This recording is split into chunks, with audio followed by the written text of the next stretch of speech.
नमस्कार दोस्तों, हमारे YouTube चैनल पर एक बार फिर आपका स्वागत है। आज हम बात करेंगे एमपीटेट वर्ग 3 की 22 तारीख की पहली शिफ्ट में पूछे गए प्रश्नों के बारे में। अधिकांश प्रश्न मेरे पास तक आ चुके हैं। कैसे क्या क्वेश्चन आज के पेपर में पूछे गए हैं और कौन कौन से टॉपिक से क्वेश्चन देखने मिले हैं, इन सब के बारे में एक एक करके हम बात करेंगे। जैसा कि यहाँ पर आप पहला क्वेश्चन देख रहे हैं, सबसे पहला क्वेश्चन आपका पूछा गया था, चींटियों के घर को क्या कहा जाता है। तो यहाँ पर आवास से लेकर क्वेश्चन आपके पूछे जा रहे हैं। पिछले वर्ग 3 के एग्जाम में भी लगातार आवास को लेकर क्वेश्चन आपके पूछे जा रहे थे और यहाँ पर भी आपको आवास से क्वेश्चन स्टार्ट हो चुके हैं। तो आगे की शिफ्टों में आपके घरों से लेकर क्वेश्चन आ सकते हैं, तो इन सबको आप लोग देख कर जाएंगे। तो चींटियों के घर को क्या कहते हैं, इसको बॉबी या फिर एंट हिल कहा जाता है। तो इन दोनों के नाम आप ध्यान रखेंगे। अब इनमें से ऑप्शन में जो भी दिया गया होगा उसको आपको आंसर करना है। बॉबी वह जगह होती है जहां चींटी, दीमक या अन्य ऐसे छोटे जंतुओं द्वारा बनाई जाती है, तो उसको एंट हिल कहा जाता है। अगला क्वेश्चन यहाँ पर पूछा गया था, सरदार सरोवर बांध कौन सा राज्य लाभान्वित नहीं होता है।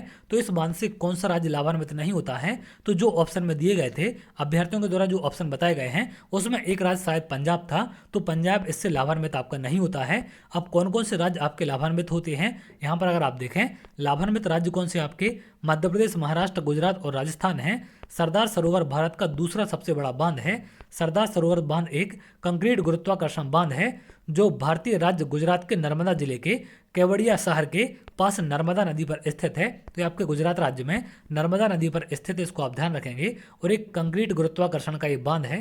तो इन सभी प्रश्न आपके आगे बन सकते हैं।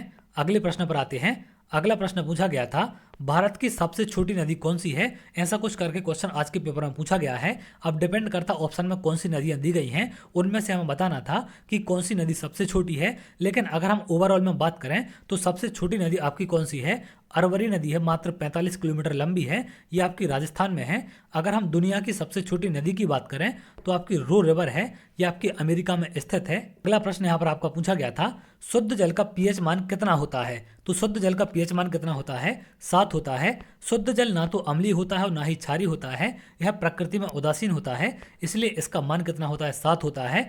अगर हम बात करें अशुद्ध जल की तो इस पर क्वेश्चन आगे आपका बन सकता है। जल का पीएच मान 7 से कम होने पर उसे अशुद्ध जल माना जाता है। शुद्ध जल में हाइड्रोजन आयन और हाइड्रोक्सिल आयन की सांद्रता समान होती है, इसलिए इसका पीएच मान 7 होता है। शुद्ध पानी स्वादहीन, गंधहीन और रंगहीन होता है, तो इसको भी आप ध्यान रखेंगे। अगला प्रश्न यहाँ पर आपका पूछा गया था, बारिश के पानी का संरक्षण से कौन सा स्तर आपका बढ़ता है। तो इससे भूजल स्तर होता है, जो आपका भूमिगत जल होता है उसका स्तर इससे बढ़ता है। अगला प्रश्न आपका जैविक खाद से संबंधित क्वेश्चन आज आपके पूछे गए थे, तो इनको आप लोग देख कर जाएंगे। शतरंज से कौन सा शब्द संबंधित है, एक क्वेश्चन ऐसा भी आपका पूछा गया था। तो खेल से संबंधित शब्दावली भी आपकी पूछी जा रही है। गैम्बिट, बिशप, चेकमेट, गोटी, ये आपके शब्द होते हैं जो आपके शतरंज से संबंधित है। अब डिपेंड करता ऑप्शन में इनमें से क्या दिया गया था, वो आपको आंसर करना है।